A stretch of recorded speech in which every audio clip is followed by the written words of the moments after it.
kui sul on aega sukelduda, siis kõik sügavad tõed on juba kõik ammu ära kirjutatud ja me ei viitsi sukelduda ainult. Mõtled küll mingid vanad primitiivsed usud või kultuurid, et me oleme väga palju ees, eks. Aga argipäeva statistika on, et noh, ma ei tea, kui suur see protsent on, kõik on antidepressantide peal. Õnne nagu ei ole. Bhagavad Puranas siis kirjeldatakse siis, et mille peal see dharma või religioon püsib. Et tal on nagu 4 jalga. Et üks jalg on nagu tõde. Satya, eks ju. Askeetlikkus on teine jalg. Tapasya. Siis kaastunne, daya öeldakse. Ja siis puhtus, saucha. Et 4 jalga. Ja siis seletatakse nagu hästi tiibit lahti, eks ju. No. Niimoodi mõtled loogiliselt siis et 4 jalga, et millega religioon püsib ja et küll praegult Kalijugal öeldakse, et ainult on siis see saucha, see tõde või ausus. Et see on veel natuke alles, et teised jalad on see askeetlikkus ja kaastunne ja puhtus, et see on nagu religioon veel 1 jala peal püsib, et inimestel ikka veel natuke on seda, et et see ikka ei ole päris õige ja ikka osad võitlevad õigluse eest ja nii ja naa, eks ju. Kui keegi ei ole niivõrd askeetlik või puhas või tal ei ole kaastunnet ja empaatiat piisavalt, siis see nagu sellega inimesed on harjunud, vaata.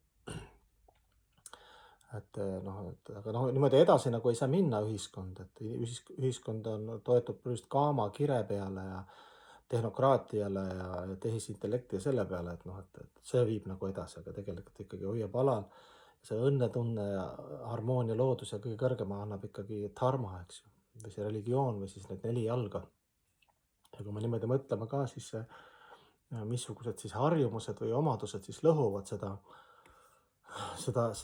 kruuvi, seda õiget religiooni kruuvi, et kui sa vaatad askeetlikkust tapa, seda lõhub siis joovastad ained, intoksilised ained.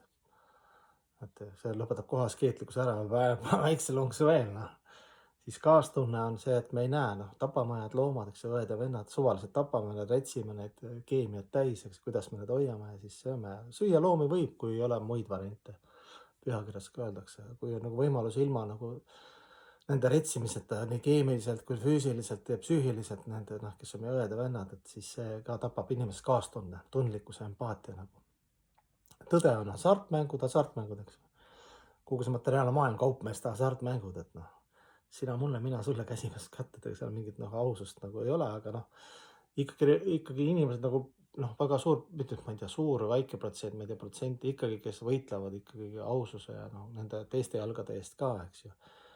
Ja siis puhtus on siis seksuaalne värk, paneme kõike, eks ju. Me oleme need, võtame, see on ainuke kõige kõrgem nauding ja me ei oskagi veel peenemalt nautida, et ainult juurtšakra ja sakraaltšakra pealt, et 2 esimest tšakra pealt, eks ju. Ma olen see keha, et mis siit läbi meelte kätte saab, eks ju. Tüdrukud väsitavad ära, siis võtad poisid ja siis lõpuks, ma ei tea, kumminukud ja surnud ja lapsed ja kõik, et see läheb ju niimoodi lõputult, samasoolist ja kõik. Et seal nagu, kui inimestel piiri ei pane seal või seda kontrolli, siis olemegi seal, kus me oleme, eks iga päev jääb keegi vahele, mingi human traffic ja kõik need asjad. Et veel religioon püsib, siis see saucha, see tõde, see üks jalg seal härjal, valgel ilusal härjal veel kuidagi on. Aga sellega ka edasi ei saa minna. Et inimesed nagu nad teevad midagi valesti, siis nad lähevad oma pattu kahetsevad ja siis lähevad jälle tegema valesti. Siis neil ei ole piisavalt seda kaastunnet, eks ju, siis teiste inimeste vastu. Oma hingekese ja keha vastu isegi ei ole kaastunnet. Et selline huvitav seletus dharma või siis religiooni kohta, et veel kord siis meil on 4 jalga ja 1 jala peal ta veel püsib, ülejäänud 3 jalga on juba lennuvad. Tõde, kaastunne, askeetlikkus ja puhtus, eks ju. Tõde on veel jäänud, aga kaastunne, askeetlikkus ja puhtus, see on meil väga, seal nagu sellega elama ei lähe edasi. Et sellepärast me oleme nagu natukene, ühiskond ongi, nagu ma tõin näite, et inimesed ei ole õnnelikud lihtsalt. Et sa võid korraks tõmmata oma kõssi peale, et korraks õnne tunde, aga pärast on ikka jälle õnnetu või süstida veini või tõmmata triipu ninna või teha seksuaalhälbeid või ennast netist võimaks istuda.